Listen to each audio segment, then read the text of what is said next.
durante el bautismo en una iglesia, justo en el momento en que el sacerdote derramó el agua bendita sobre la cabeza del bebé, este dejó de respirar de inmediato.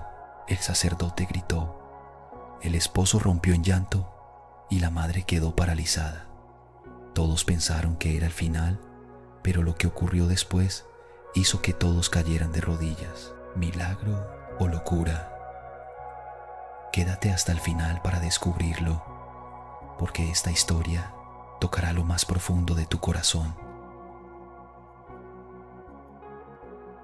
El interior de la pequeña iglesia estaba envuelto en un silencio reverente, interrumpido solo por el murmullo de las velas y el crujido de las bancas de madera antigua. Afuera, la ciudad seguía su ritmo ajeno, pero dentro de aquellas paredes de piedra, el tiempo parecía haberse detenido. Valeria sostenía en brazos a su hijo, Mateo, envuelto en una manta blanca bordada con delicadeza. Sus ojos, enrojecidos por noches sin dormir, no se despegaban del rostro diminuto de su bebé. Cada respiración de él, por leve que fuera, era un milagro por sí mismo. A su lado, doña Teresa, su madre, la acompañaba con la fuerza silenciosa de quien ha aprendido a resistir en silencio. El padre Sebastián se acercó con el cáliz de agua bendita. Su rostro solemne reflejaba la importancia del momento. La enfermera, Camila, se mantenía cerca, vigilando los niveles de oxígeno portátiles que Mateo requería. Había tensión en el ambiente, una mezcla de temor, fe y desesperación contenida. Adrián Ferrer, el padre biológico del niño, observaba desde una distancia prudente, con el rostro desencajado, como si estuviera presente en cuerpo, pero no en alma. Había en sus ojos una culpa sin nombre, una herida que el tiempo aún no alcanzaba a cerrar. El padre Sebastián alzó la voz con suavidad. Que el Señor reciba a este pequeño con amor y le conceda la fuerza que su cuerpo aún no conoce. Valeria cerró los ojos.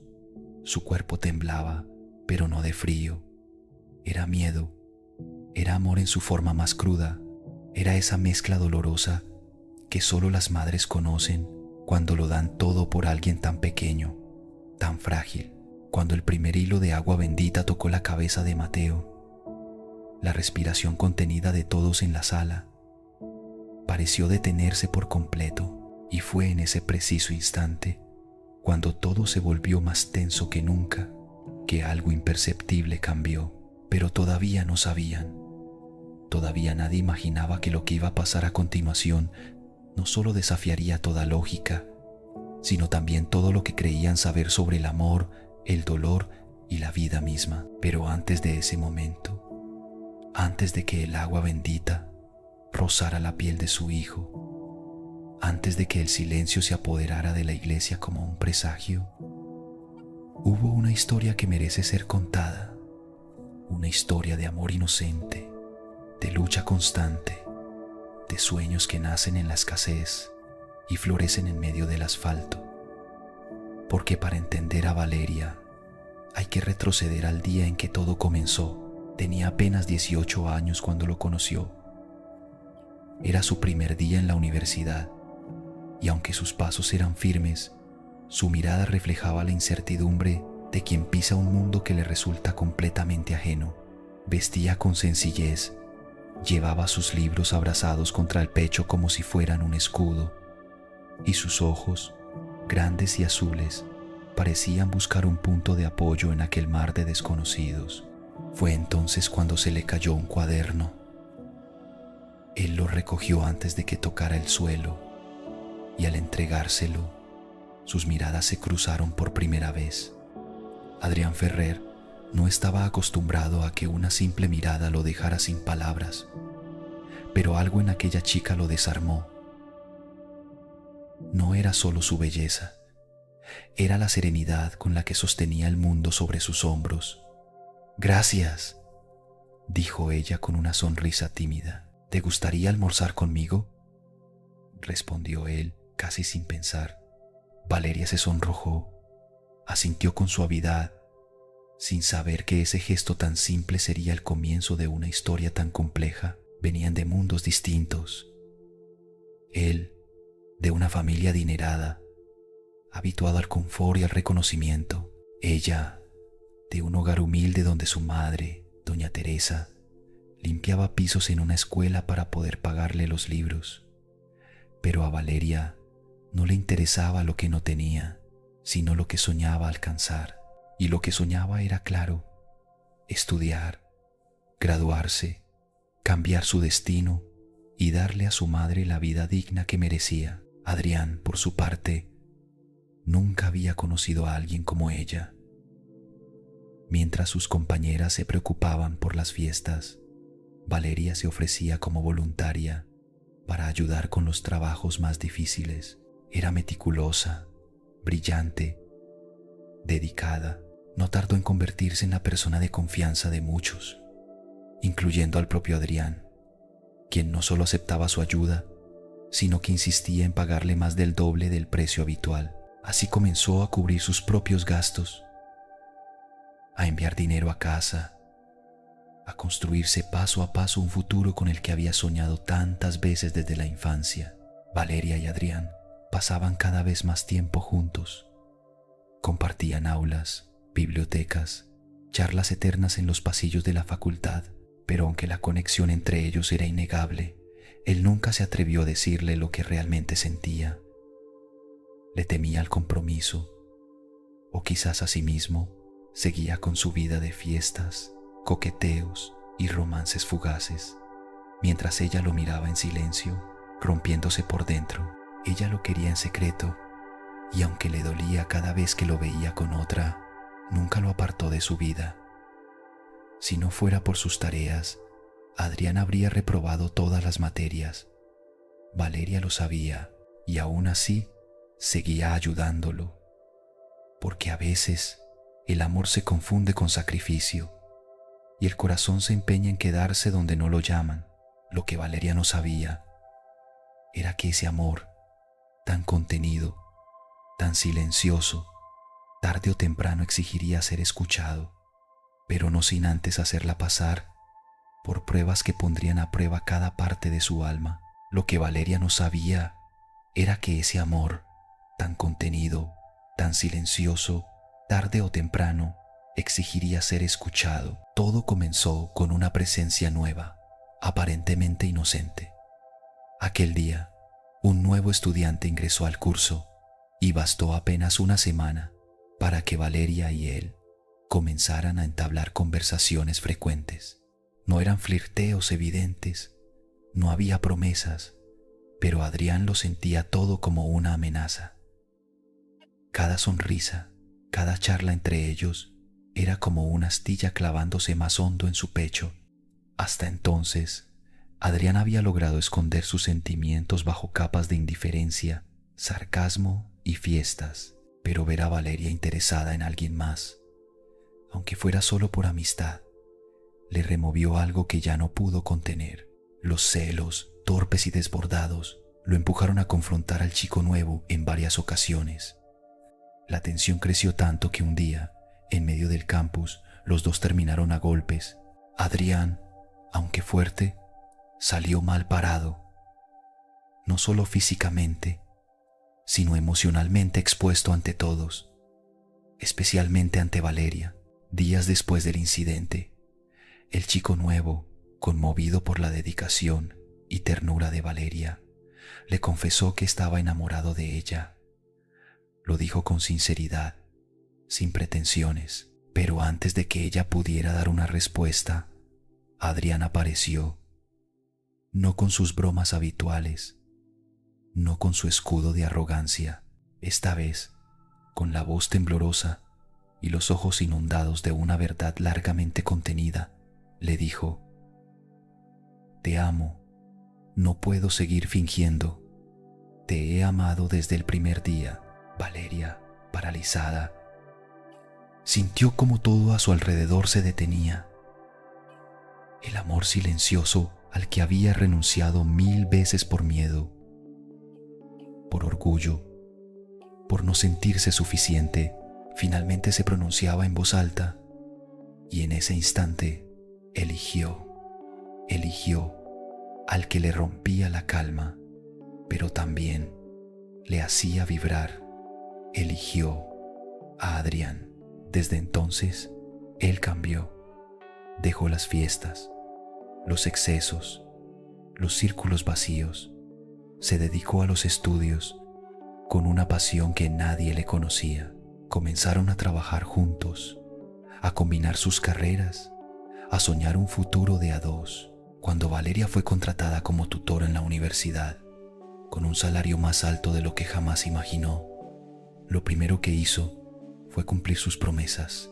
Llevó a su madre a vivir con ella, renovó su antigua casa de infancia y compró un coche usado pero funcional.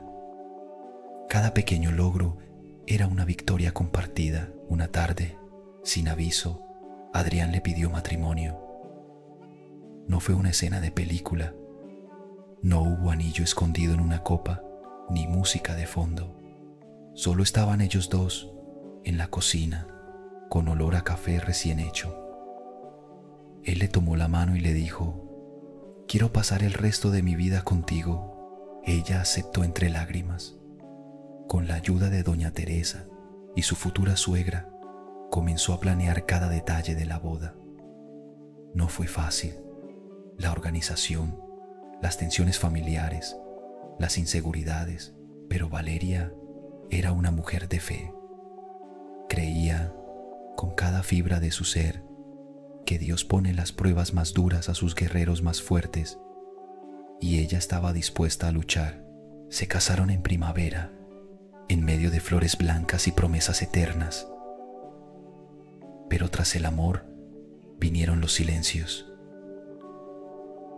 Un año después del matrimonio, no habían logrado concebir.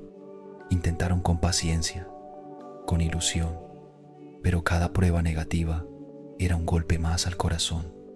Valeria le pidió a Adrián que viera a un especialista. Él se negó.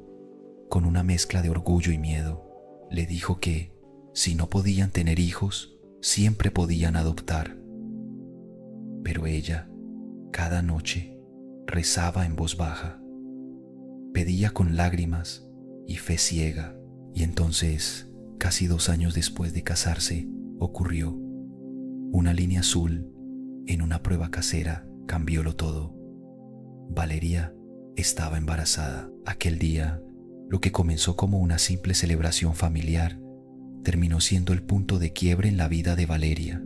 Con todo el amor y la gratitud del mundo, había organizado una cena especial para su madre, en un restaurante sencillo pero acogedor junto al mar, donde las olas golpeaban suavemente la orilla, como un susurro de esperanza.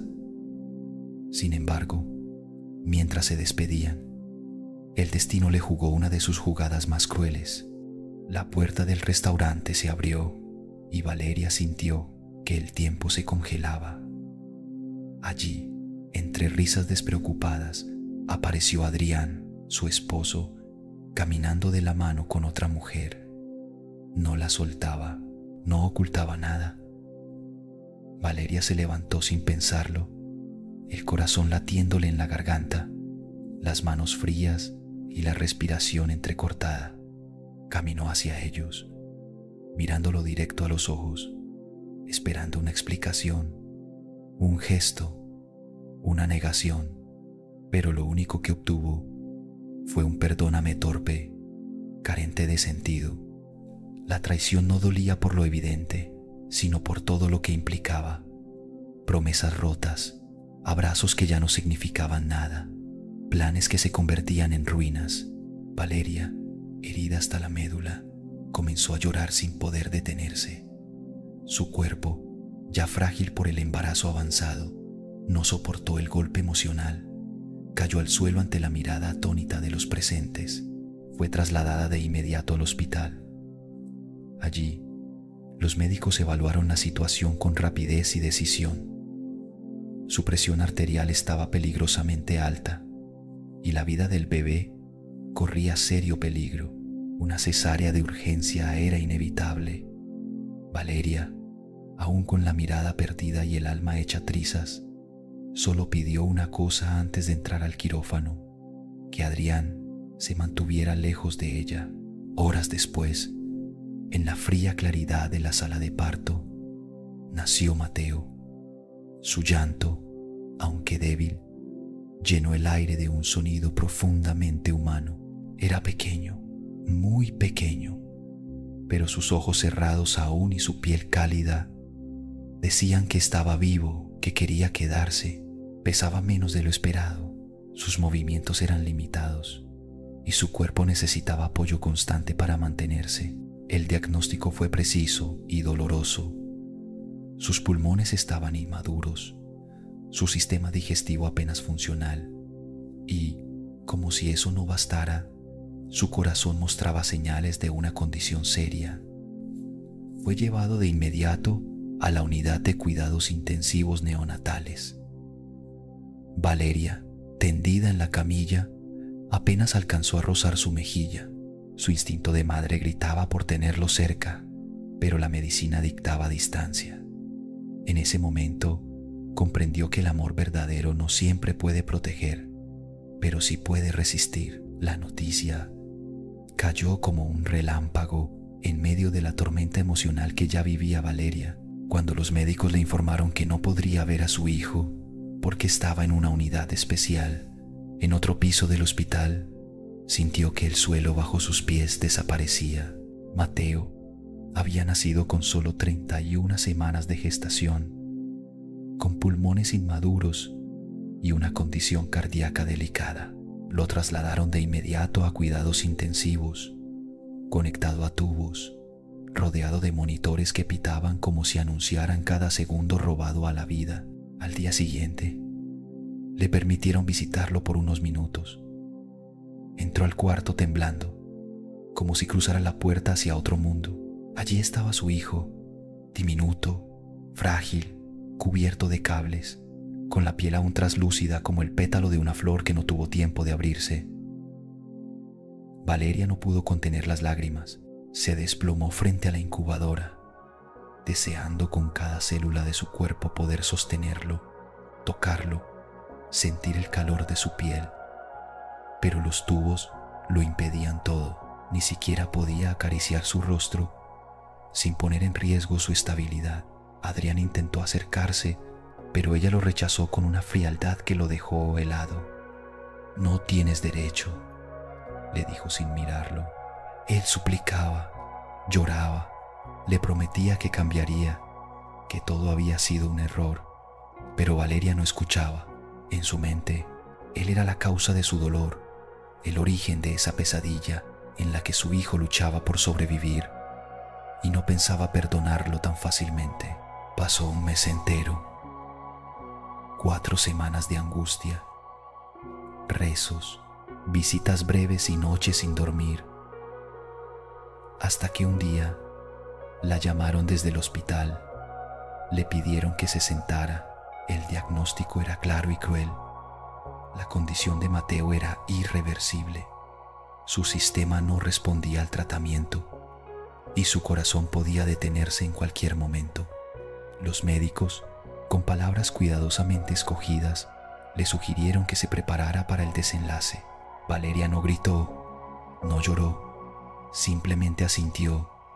Firmó el documento que le permitía llevárselo a casa, no como una rendición, sino como un último acto de amor. Si su hijo iba a morir, no lo haría rodeado de máquinas, sino en sus brazos. Además, había una promesa que ella misma se había hecho: bautizarlo, no por dogma ni por apariencia, sino porque sentía que ese rito, ese acto de fe, era una forma de entregarlo al mundo con dignidad. Preparó una habitación con todo el cuidado del mundo. Instaló un sistema de oxígeno especial. Contrató a una enfermera privada y pidió al padre Sebastián que viniera a celebrar el sacramento. Le compró un traje blanco diminuto, hecho a medida, con bordes de encaje como alas de ángel. La noche antes del bautizo, lo vistió con ternura, como si cada botón cerrado fuera una caricia para su alma. La enfermera la miraba con preocupación. Doña Valeria, no deberíamos desconectarlo. Es demasiado arriesgado. Solo por unos minutos, respondió ella con una calma obstinada. Solo para que reciba la bendición que merece. La mañana del bautizo, la casa estaba en silencio. Familiares cercanos se reunieron, respetuosos. El padre Sebastián sostenía el libro sagrado con manos temblorosas. Valeria cargaba a Mateo con delicadeza infinita, como si fuera cristal a punto de romperse. El bebé respiraba débilmente, con pausas que parecían eternas. En el momento en que el sacerdote se acercó con el agua bendita, algo cambió. La enfermera notó que el color del bebé comenzaba a apagarse. Su tono de piel viraba hacia un morado preocupante. El sacerdote interrumpió el rito. «Debemos llevarlo al hospital ahora», dijo en voz alta, pero Valeria negó con la cabeza. Su voz fue baja pero firme. «Termínelo. No nos queda tiempo». Y así, en medio de la tensión, del miedo y del amor más profundo, el ritual continuó. Lo que ocurrió después, nadie lo pudo prever. Adrián alzó la voz desde la puerta, con el rostro desencajado por el miedo. «Llévenlo al hospital ahora mismo. Si algo le pasa será tu culpa, Valeria». Pero ella no respondió. No por desdén, sino porque estaba sumida en una convicción que le ardía en el pecho. Aquella ceremonia no era una despedida, era una entrega. En su mente, si Mateo debía partir, al menos lo haría como un alma pura, bendecida, en brazos del amor. La sala estaba iluminada por velas blancas, cuyos reflejos bailaban sobre las paredes como si los ángeles observaran en silencio. El padre Sebastián, con voz queda, pronunció las oraciones. Valeria sostenía a su hijo con una ternura infinita, su mirada perdida entre la fe y el miedo. A su alrededor, sus familiares formaban un círculo, algunos con lágrimas contenidas, otros susurrando plegarias entre labios temblorosos. El sacerdote ungió la frente del bebé con óleo santo. Que el Espíritu Santo lo acompañe y lo llene de sabiduría. Una brisa leve recorrió la habitación, justo cuando el sacerdote se inclinaba para derramar el agua bendita sobre la cabecita de Mateo. Y en ese instante, como si el tiempo se rompiera en 1000 cristales, ocurrió lo impensable. El cuerpecito del niño se arqueó ligeramente y luego se quedó inmóvil. Su tono de piel se tornó violeta, sus labios perdieron color. Valeria lo sintió, lo supo, lo gritó: «¡Ayuda! Mateo no respira». Uno de los presentes, un tío médico, saltó hacia adelante, tomó al niño entre sus brazos y tras un vistazo veloz, murmuró lo que nadie quería oír: «Ha sufrido un paro cardíaco». El silencio fue reemplazado por un caos contenido. Mientras algunos corrían a llamar a una ambulancia, el médico comenzó la reanimación cardiopulmonar sobre la pequeña superficie de un sofá. Las compresiones eran suaves pero urgentes. El tiempo, sin piedad, se estiraba. Valeria estaba de rodillas, con las manos en el rostro, repitiendo una oración que apenas entendía. Adrián, paralizado, observaba con la desesperación de quien ya no tiene control sobre nada. El padre Sebastián seguía en pie, con el agua bendita aún entre sus dedos, sin saber si continuar o detenerse. Pasaron 10 minutos, 10 eternidades. El médico se detuvo, miró a Valeria y con una voz grave, casi quebrada, dijo: «Clínicamente está muerto». Y el mundo, tal como lo conocían, dejó de girar. El silencio tras la declaración del médico cayó como una lápida sobre el corazón de Valeria. Un susurro de incredulidad recorrió la habitación. Nadie se movía, nadie se atrevía a respirar, hasta que un grito, desgarrado y lleno de un dolor primitivo, rompió el aire. ¡No! Mi hijo no puede estar muerto. Valeria corrió hacia el cuerpo inerte de Mateo. Lo tomó en brazos con desesperación. Sus labios temblaban, su rostro empapado en lágrimas. Lo acunó como si pudiera devolverle el aliento con la calidez de su pecho, con la fuerza de su amor. Sus manos, que antes temblaban de fe, ahora se aferraban a un cuerpo sin respuesta. Se giró hacia el padre Sebastián, con los ojos enrojecidos y el alma rota. Por favor, termínelo. No me lo quite así, no sin su bendición. El sacerdote dudó. Miró al médico, luego al niño, luego al cielo. Pero el rostro de Valeria era una súplica viva, así que asintió con respeto.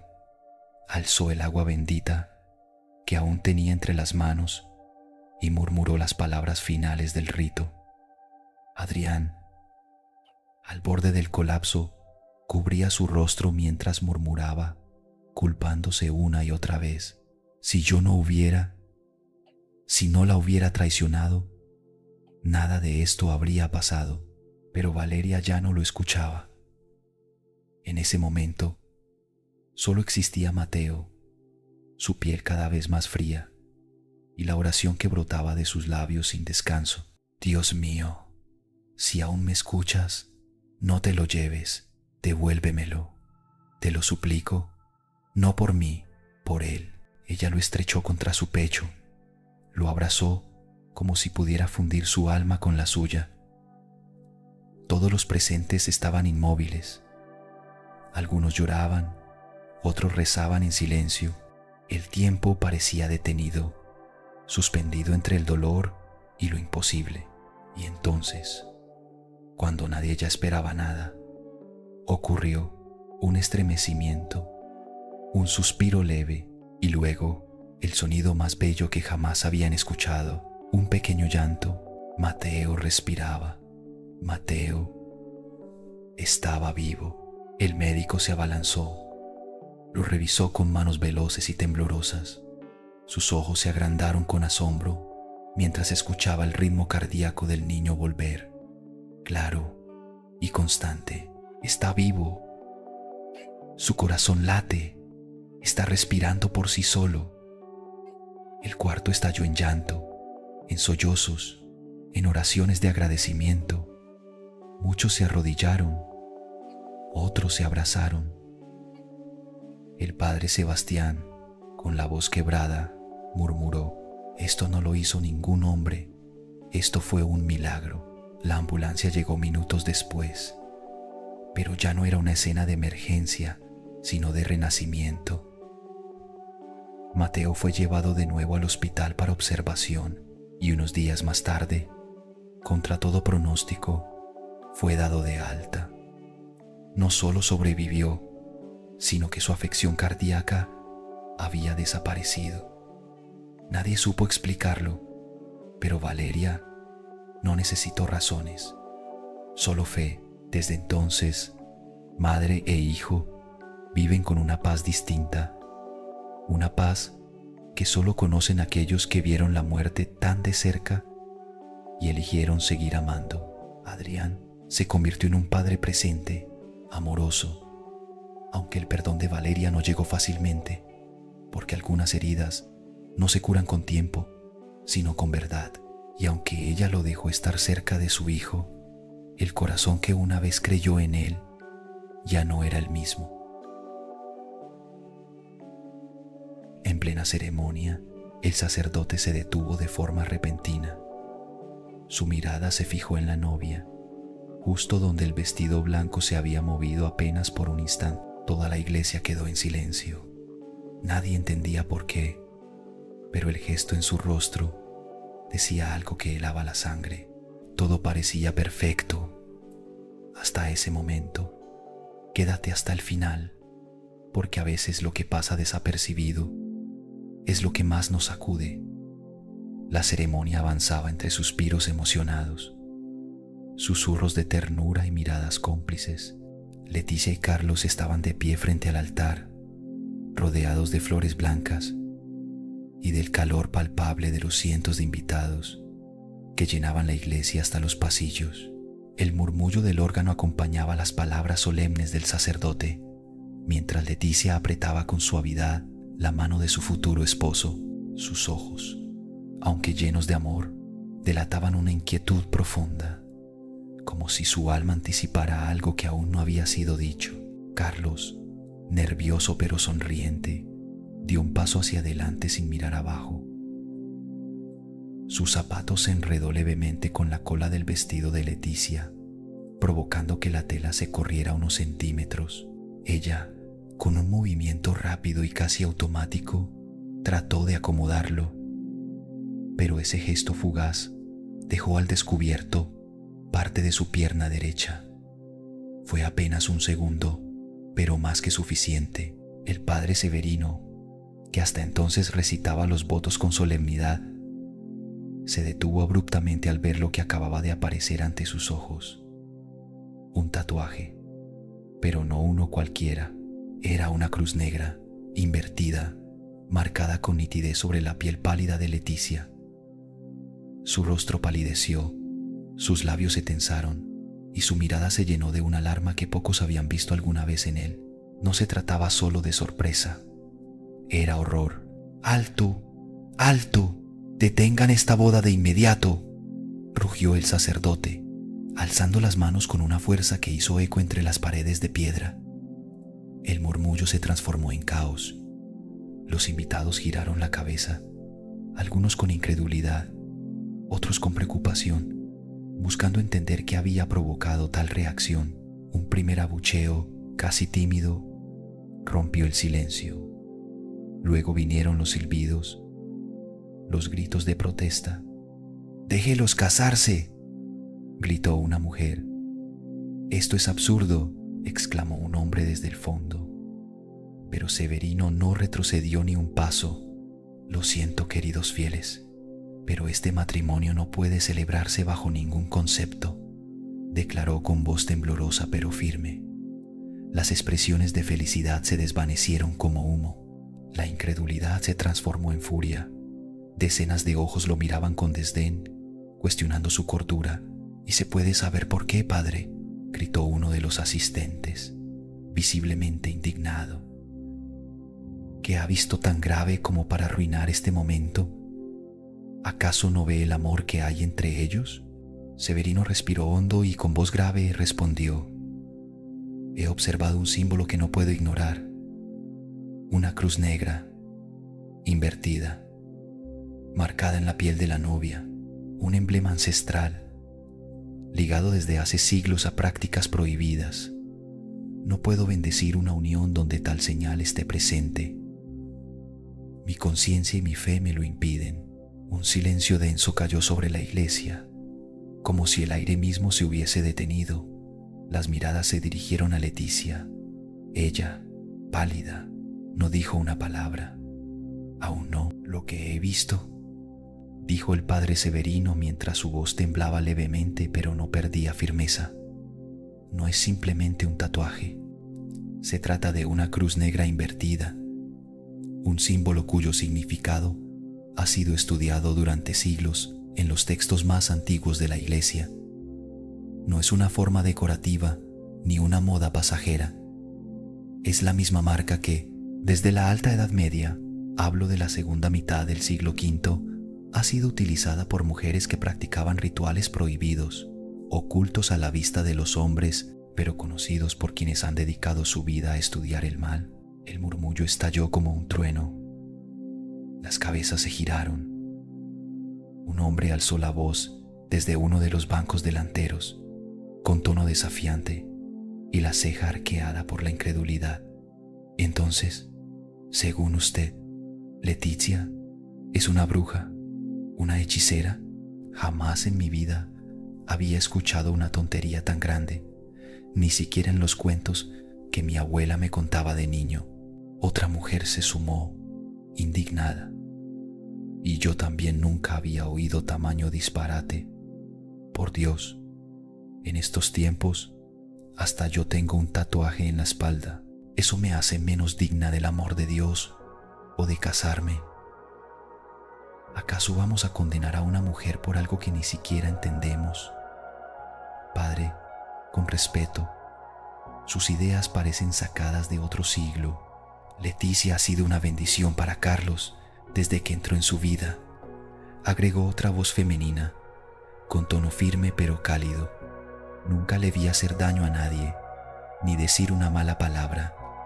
Solo ha traído paz, alegría, compañía. ¿Y si tiene un tatuaje, qué? ¿Acaso eso invalida todo lo que ha sido, lo que han construido juntos? Con todo respeto, lo mejor sería que usted continuara con la ceremonia y dejara sus supersticiones para otro momento. La afirmación fue recibida con aplausos espontáneos. El ambiente comenzó a volverse más denso, no solo por la tensión, sino por el enfrentamiento emocional entre fe y razón, entre dogma y afecto. Pero el padre Severino, lejos de ceder, se mantuvo inmóvil. El silencio volvió por unos instantes, lo bastante largos como para que se sintiera incómodo. «No», dijo finalmente, «no puedo seguir adelante. La novia no es quien parece, y por esa razón no puedo entregarle el sacramento. No con esa señal, no sin claridad». Leticia, que hasta ese momento había intentado mantenerse serena, comenzó a quebrarse visiblemente. Sus labios temblaban, sus ojos brillaban más por la presión contenida que por las lágrimas aún no derramadas. Dio un paso adelante, mirando directamente al sacerdote. «Querido padre», dijo con la voz suave pero cargada de dolor, «esa cruz que vio, desde su perspectiva, puede parecer invertida, pero yo la llevo en esa dirección según como la veo yo. Cuando me la tatué, lo hice por motivos personales. Para mí, no representa maldad alguna. Es un símbolo de protección, no de oscuridad. Le pido por Dios que no juzgue lo que no comprende». «Lo siento», replicó el cura, girando lentamente la cabeza hacia los invitados. «Sé exactamente lo que he visto y también sé lo que significa. Como servidor de la fe, no puedo bendecir algo que atenta contra ella. Me opongo tajantemente a que esta boda se realice». Una oleada de murmuraciones recorrió el templo. El rostro de Leticia se cubrió finalmente de lágrimas. Carlos, confundido y dolido, la tomó del brazo e intentó consolarla. Pero el daño ya estaba hecho, y en medio de aquel caos, con todos pidiéndole al sacerdote que recapacitara, con miradas de reproche cruzando de banco en banco, con una novia temblando entre la impotencia y la tristeza, algo aún más perturbador comenzaba a gestarse, aunque nadie lo sabía todavía. Leticia se derrumbó sobre el pecho de Carlos, sollozando con una angustia que desgarraba el aire. Las palabras de consuelo del joven, sus caricias temblorosas, susurros de calma y promesas de amor eterno no servían de nada. Ella no podía detener el llanto, ni encontrar un respiro. El daño ya estaba hecho, y no era un daño menor. Era una herida que sangraba en público, frente a todos los que minutos antes aplaudían su felicidad. Una de las invitadas, una mujer de rostro maduro y voz firme, se adelantó unos pasos, con los ojos llenos de indignación. Señaló a Leticia, que aún temblaba entre los brazos de su prometido, y dijo en voz alta, con un tono cargado de reproche: «Miren lo que ha provocado. Yo conocí a esta muchacha cuando llegó al barrio, siempre tan alegre, tan respetuosa, con esa sonrisa limpia que iluminaba a quien la cruzara. Y hoy, justo hoy, el día que debía ser el más feliz de su vida, está ahí, derrumbada, como si hubiese cometido un crimen. ¿Por qué? porque alguien se ha dejado llevar por un símbolo y no por lo que realmente vale una persona. Sus palabras calaron hondo en la multitud. Varias cabezas asintieron. Los murmullos de desaprobación hacia el sacerdote aumentaron. Nadie parecía dispuesto a aceptar la decisión del padre Severino, no en esas condiciones, no cuando el juicio era tan duro, tan severo, tan alejado del amor y la misericordia que tanto predicaba la Iglesia. Pero Severino seguía inmóvil, con la Biblia entre las manos, negándose a ceder. Su fe, inquebrantable, se volvía ahora una pared contra la cual chocaban todas las súplicas, todos los intentos de diálogo. Entonces, algo en el ambiente cambió. El respeto se transformó en frustración. La frustración en rabia. Un par de hombres jóvenes, vestidos de manera informal, comenzaron a avanzar por el pasillo central.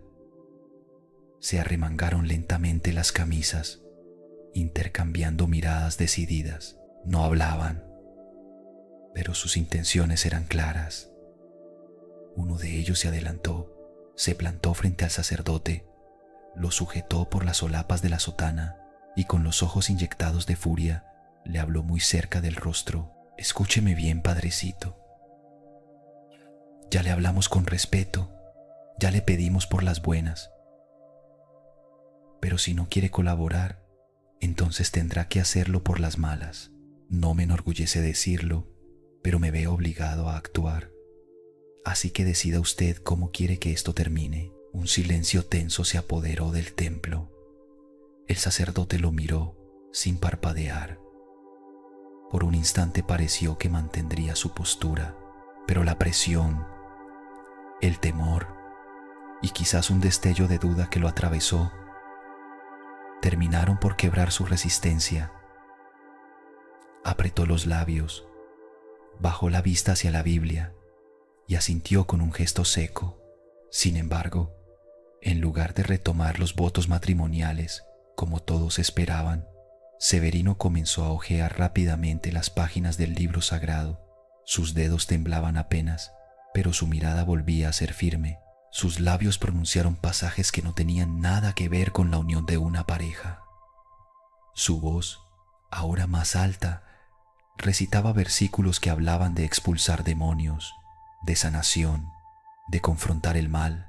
Pero si yo por el Espíritu de Dios echo fuera a los demonios, ciertamente ha llegado a vosotros el reino de Dios, recitó, y alzó la vista como si esperara una reacción inmediata.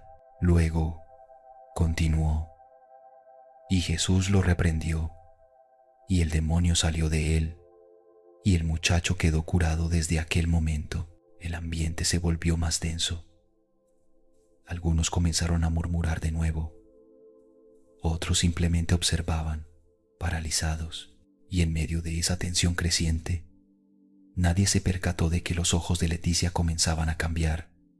Aún nadie lo sabía, pero la verdadera tormenta apenas estaba por empezar. En cuanto las palabras del Evangelio según San Mateo resonaron por segunda vez en la nave de la iglesia, algo en Leticia pareció quebrarse desde lo más profundo de su ser. Ya no era la joven serena, elegante, que había llegado del brazo de su prometido.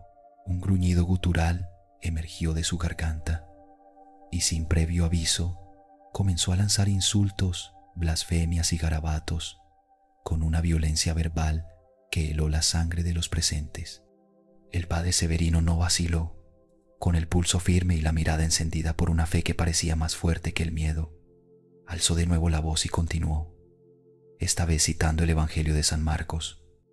Pero había en la sinagoga de ellos un hombre con espíritu inmundo que dio voces diciendo, «Ah, ¿qué tienes con nosotros, Jesús Nazareno? ¿Has venido para destruirnos? Sé quién eres, el Santo de Dios». Las palabras se alzaban como fuego contra la oscuridad. Pero Leticia, o lo que ahora habitaba en ella, respondió con un chillido desgarrador. Su rostro se transformó, sus ojos, antes llenos de lágrimas humanas, se tornaron blancos por completo, sin pupilas, vacíos. De su boca comenzó a brotar espuma espesa y blanquecina, mientras su cuerpo convulsionaba con movimientos bruscos e incontrolables. Los invitados, uno tras otro, retrocedieron con gritos ahogados. Carlos, aún paralizado por la incredulidad, apenas logró sostenerse en pie. Nadie podía creer lo que veían, pero Severino no se movió. Permanecía firme, con el crucifijo colgando del cuello y la Biblia abierta en sus manos como un escudo sagrado. Continuó, pero Jesús le reprendió diciendo: «Cállate y sal de él». Y el espíritu inmundo, sacudiéndole con violencia y clamando a gran voz, salió de él. Leticia comenzó a gritar, no ya con su voz, sino con una tonalidad grave, ronca, ajena, casi metálica: «No podrás contra mí. El alma de ese joven me pertenece. Carlos es mío. Ese y no otro es su destino. Por más que intentes, no lo salvarás». Luego cayó al suelo, contorsionándose de forma antinatural, como si algo dentro de ella luchara por liberarse o por quedarse. Algunos asistentes lloraban, otros rezaban en voz baja, temblando. Las flores del altar se estremecían al compás de los alaridos de la novia, que ahora se retorcía como si cada célula de su cuerpo ardiera. Intentó ponerse en pie, pero sus piernas no respondían. Se arrodilló, arañando el suelo de mármol con los dedos ensangrentados, mientras balbuceaba en una lengua que nadie reconocía. El padre Severino no detuvo su ofensiva. Con voz aún más alta, ahora citaba el Evangelio según San Lucas. También salían muchos demonios, gritando y diciendo: «Tú eres el Hijo de Dios». Pero él los reprendía y no les permitía hablar, porque sabían que él era el Cristo. Cada palabra pronunciada era como un golpe directo contra la entidad que se manifestaba. Las ventanas del templo vibraban, el aire se volvió más denso, el tiempo parecía haberse suspendido y aún faltaba lo peor. «Tú eres el Hijo de Dios», pronunció el padre Severino, elevando su voz por encima del murmullo creciente de miedo y desconcierto. Pero él los reprendía y no les permitía hablar, porque sabían que él era el Cristo.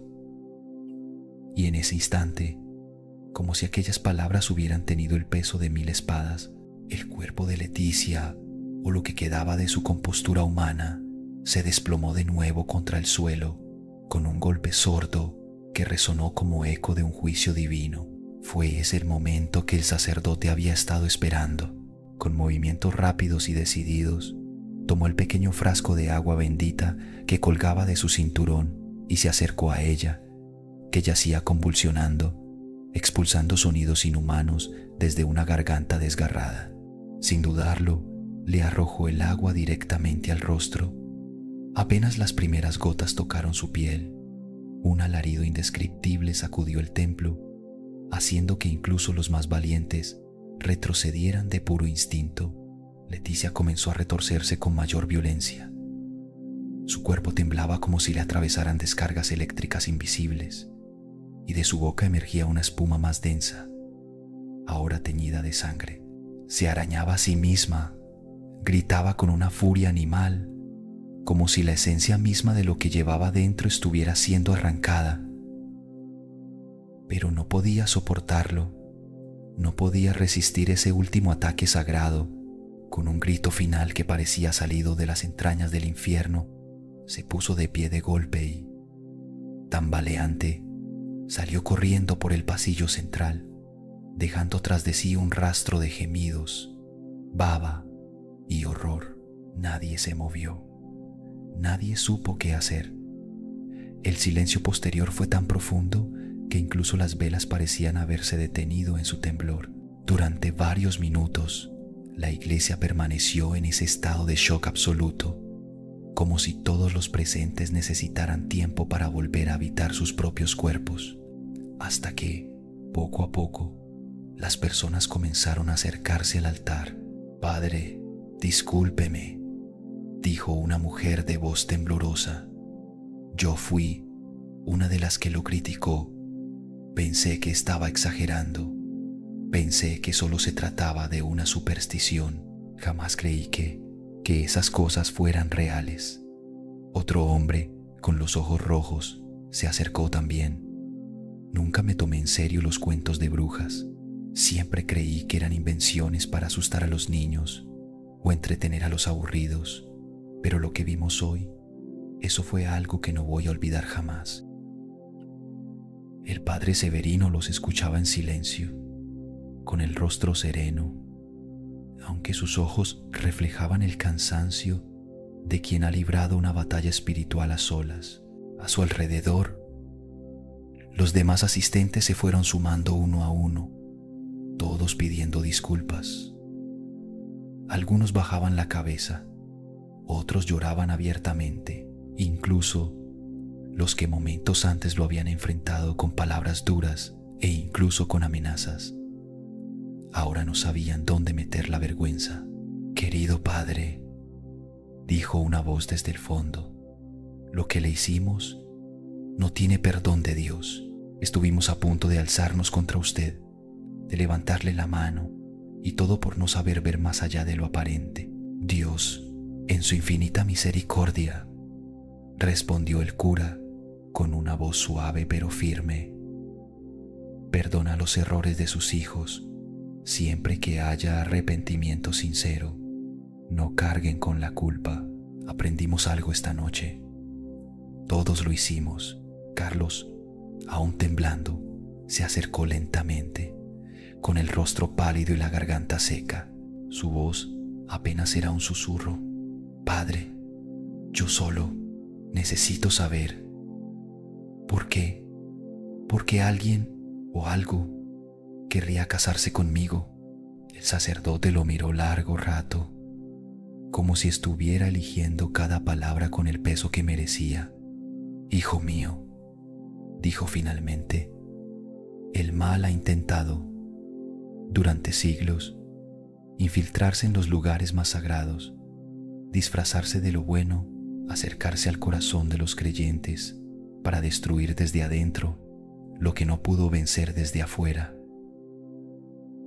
Y una de las formas más antiguas y peligrosas de hacerlo es a través de un sacramento, de un lazo eterno, bendecido por Dios.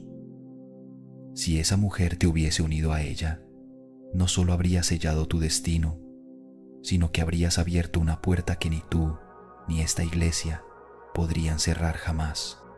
El sacramento que hoy casi se consuma, dijo el padre Severino con voz grave pero serena, habría sido una puerta abierta, una forma directa de infiltración del mal en lo más sagrado que tenemos. Nuestra fe, lo que hemos vivido hoy, no es un hecho aislado, es una señal, una advertencia y sobre todo, una lección. Sus palabras flotaron en el aire con un peso difícil de soportar. Los rostros de los presentes, que momentos antes mostraban alivio o arrepentimiento, bajaron lentamente la mirada. Cada uno, sumido en su propio remordimiento, recordaba lo que dijo, lo que pensó, lo que estuvo a punto de hacer contra ese hombre que ahora, desde el altar, les hablaba no con rabia, sino con compasión. Hubo uno entre ustedes que me creyó, continuó el sacerdote, sin buscar protagonismo ni gloria, y fue suficiente, porque a veces basta una sola chispa de fe para que la luz prevalezca sobre la oscuridad. En medio de ese silencio, una joven rompió en llanto. Su sollozo no era de miedo, sino de vergüenza. Otros la siguieron. No hubo necesidad de más sermones. La escena hablaba por sí sola, pero aún así, el padre alzó la voz una vez más. Hijos de Dios, dijo, no se dejen consumir por la culpa, no se revuelquen en el dolor por lo que pasó aquí. Todo esto ocurrió por una razón, para que recordemos que los dardos del maligno siempre apuntarán hacia nosotros, pero también para que sepamos que podemos defendernos. no con violencia, no con odio, sino con el gran poder de la palabra. Ese día, los asistentes salieron del templo sin hablar demasiado. No era necesario. Cada uno cargaba en su interior una verdad que jamás podrían explicar del todo. Al llegar a casa, muchos cambiaron rutinas, prioridades, creencias. Algunos comenzaron a estudiar las escrituras con sus familias. Otros, antes escépticos, empezaron a orar en silencio antes de dormir. No faltó quien fuera llamado loco, exagerado, crédulo. Las burlas no tardaron. Cuentos de brujas, decían, historias para asustar niños, pero nada de eso los afectó, porque en el fondo, en lo más íntimo de su ser, sabían que lo que habían presenciado no era ficción, lo que habían sentido no era sugestión, y que aquel día, en ese altar aparentemente común, se había librado una batalla espiritual tan real como invisible. Carlos, por su parte, tardó un tiempo en sanar. Lo que vivió marcó una línea definitiva entre el antes y el después de su vida, pero no se dejó vencer por el miedo ni la desconfianza. Poco tiempo después, conoció a una mujer distinta, sencilla, buena, con una sonrisa tranquila, sin misterio alguno. Se enamoró sin sobresaltos, sin fuegos artificiales, pero con una paz que no había sentido antes. Se casaron en una ceremonia íntima, sin adornos excesivos, pero llena de sentido. Hoy vive junto a ella y sus 2 hijos en un hogar donde reina la calma, el amor verdadero y la gratitud silenciosa por todo lo aprendido. Y aunque nunca volvió a hablar públicamente de lo ocurrido con Leticia, hay noches en que, al mirar al cielo, aún se pregunta cómo habría sido su vida si no hubiese pisado aquel pedazo de tela aquel día, aquel instante. Desde aquel día, nadie volvió a mirar una boda de la misma forma. Lo que ocurrió en aquella iglesia, aunque muchos intentaron silenciarlo, quedó grabado en la memoria de cada testigo como una marca que el tiempo no ha podido borrar. Leticia desapareció sin dejar rastro. Algunos dijeron que la vieron vagando por caminos lejanos, hablando sola, con los ojos perdidos en el vacío. Otros aseguran que fue internada en algún monasterio del sur, donde todavía hoy se reza por su alma cada noche. Pero la verdad es que nadie puede confirmarlo con certeza. Carlos, con el tiempo, sanó sus heridas. No fue fácil, pero con ayuda de su fe, su familia y una nueva vida que construyó poco a poco, logró dejar atrás el miedo, sin olvidar la lección. Una lección dura, pero necesaria, que incluso en los días más brillantes puede haber sombras agazapadas esperando su momento. Y para quienes estuvieron allí, para los que lo vieron todo con sus propios ojos, una sola certeza quedó clara. La fe no siempre se demuestra con palabras suaves ni gestos bellos. A veces se sostiene con valentía en medio del rechazo, de la duda y del peligro. Ese día no fue el fin de una boda, fue el comienzo de una conciencia nueva, un despertar. Ambas historias nos muestran 2 rostros de la fe.